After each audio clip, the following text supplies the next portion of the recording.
Pak Yosep Prianggamukti raih gelar Magister Pendidikan Bahasa Arab di IAIN Ponorogo.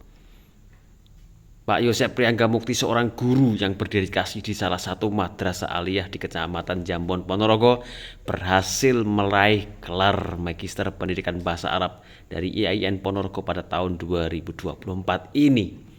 Pak Yosep yang merupakan cucu kedua dari pasangan Mbah Paiman dan Mbah Jeminan Janti menunjukkan dedikasi dan tekad yang luar biasa dalam mengejar pendidikannya.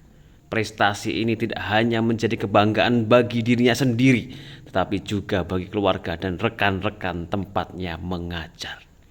Sebagai seorang pendidik, Pak Yosep berkomitmen untuk terus mengembangkan ilmu dan keterampilan mengajarnya.